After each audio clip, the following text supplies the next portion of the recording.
Welcome again to the next in our series about ISO 27001.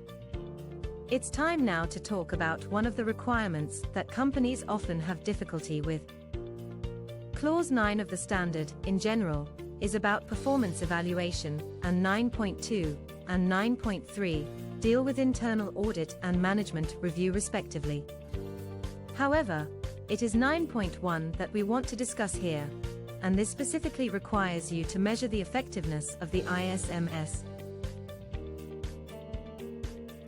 The standard does not prescribe how you do this, and leaves it up to the organization to decide what to measure, how often measurement should be performed, who will do it, how often the results shall be evaluated, and who will perform the evaluation. So the bottom line is simply that the effectiveness of the ISMS and controls must be measured. Here are some examples of metrics. Percentage of project plans that contain information security requirements. The percentage of personnel present during the most recent awareness training.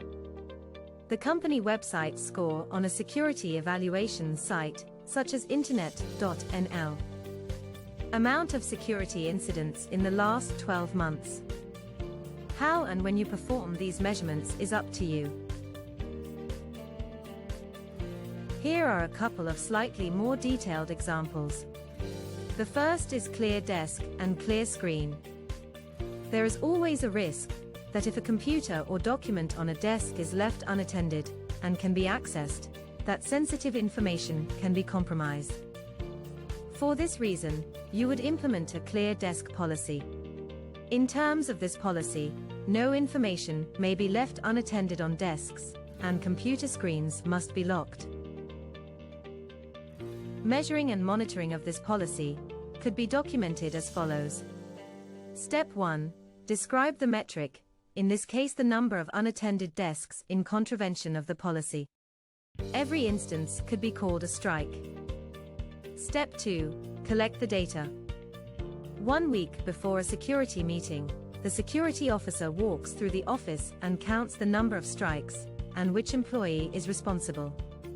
They take evidence of this. Step 3. Analyze the data. The newly collected data is added to a clean desk register. This contains the current and total number of strikes for every employee. Step 4. Evaluate. In the security meeting, the strikes are discussed. If there are more than 5 new strikes, the team will plan a company meeting to address the issue. Employees that earned their first strike will receive a verbal warning, while the second strike warrants a written warning. For the second example, we focus on software security. The ISMS and your IT landscape should always be well protected against attacks. A good way to verify this is to perform an annual penetration test. How quickly the findings from these tests are resolved reflects ultimately how well your security vulnerability and patch process works. So the high-level steps in this case would be the same as described previously, but the actions would be different and could be described as follows. Step 1. This could be the amount of time it takes to solve all pen test findings. You will previously have defined a time limit to fix findings based on their criticality. Step 2. Prior to any regular InfoSec management meeting, create a list of pen test findings, noting whether the time to fix was below the threshold, in other words a pass, or above the threshold, which would be a fail. Step 3. Determine the root cause of the non-remediated findings, and calculate the percentage of fixed and not fixed items. Step 4. In the InfoSec management meeting, the team would discuss how to address the identified root causes. There could be a graphic to support the findings. Of course, there are many other clauses and controls that you could select for measurement, and the sample below merely provides some examples.